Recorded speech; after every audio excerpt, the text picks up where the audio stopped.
আমরা আল্লাহর কাছে দোয়া করি যে আল্লাহ পাক রব্বুল আলামিন আমাদেরকে এই বালা মুসিবত থেকে হেফাজত করেন।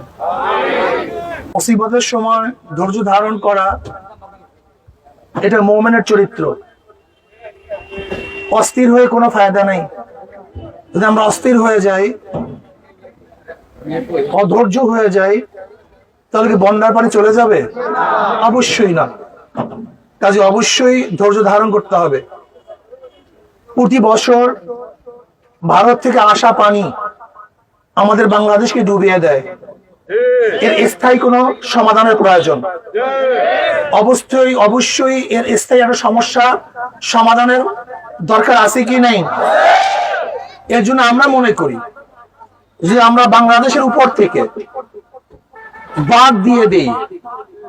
এই বাঁধ দেওয়ার জন্য যা কিছু প্রয়োজন সবকিছু আমরা ব্যয় করতে রাজি আছি।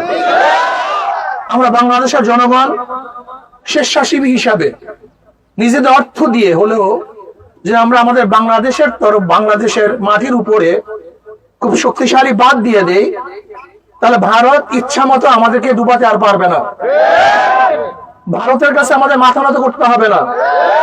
যদি আমরা বাদ দেই তাহলে অবশ্যই ভারত আমাদের কাছে মাথা নত করতে বাধ্য হবে। কাজী এই মুসিবতে আমরা সবাই ধৈর্য ধারণ করব, আল্লাহর কাছে দোয়া করব, আল্লাহ যেন জলদি জলদি এই মুসিবত আমাদের মাথা থেকে নিয়ে যান, এই আযাব ও গজবকে তুলে নেন এবং সমস্ত মানুষকে ধৈর্য ধারণ করার তৌফিক দান করেন। আল্লাহ পাক জান-মালের হেফাজত করেন। আর আপনাদের জন্য আমরা কিছু হাদিয়া নিয়ে এসেছি। সব জায়গায় মোটামুটি আমাদের সাধ্য অনুযায়ী চেষ্টা করতেছি, কিন্তু যেই পরিমাণের প্রয়োজন সেই পরিমাণের হয়তো আপনাদের কাছে আমরা হাদিয়া নিয়ে আসতে পারি নাই। এর জন্য দুঃখিত। তবে ইনশাআল্লাহ দোয়া করেন, আমরা আপনাদের পাশে আছি, থাকবো ইনশাআল্লাহ। আল্লাহুম্মা আমিন।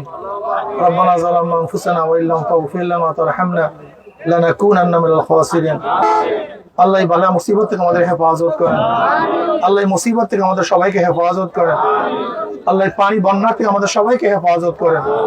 জলদি জলদি পানির থেকে আমাদের সবাইকে হেফাজত করেন। সবাইকে ধৈর্য ধারণ করার তৌফিক দিয়ে দেন, ধৈর্য ধারণ করার তৌফিক দিয়ে দেন। ইয়া আল্লাহ রিজকের ব্যবস্থা করে দেন, শান্তিময় জীবন ব্যবস্থা করে দেন। রব্বিরহামহুমা কামা রাব্বায়ানি সগীরা। وصلى الله تعالى على خير خلق محمد وآله وأصحابه وأزواجه وأتباعه أجمعين وارحمنا معهم برحمتك يا أرحم الراحمين.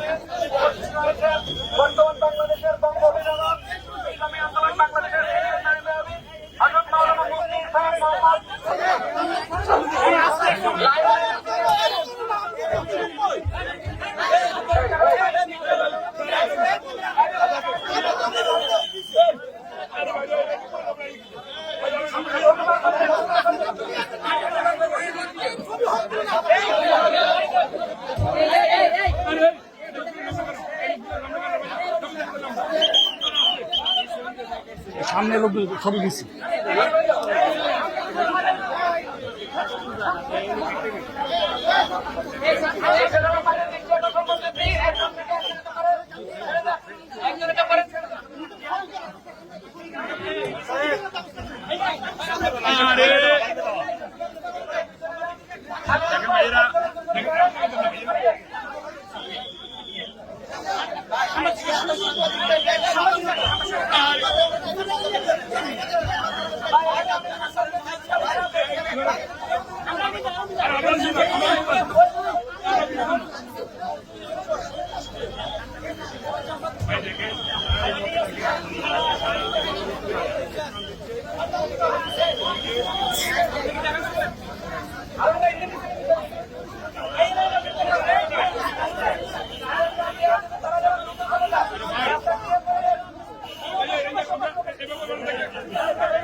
আন্দোলন বাংলাদেশ সেন্ট্রাল থানা উত্তর শাখা কর্তৃক আয়োজিত আজকের এই প্রোগ্রামে এই মুহূর্তে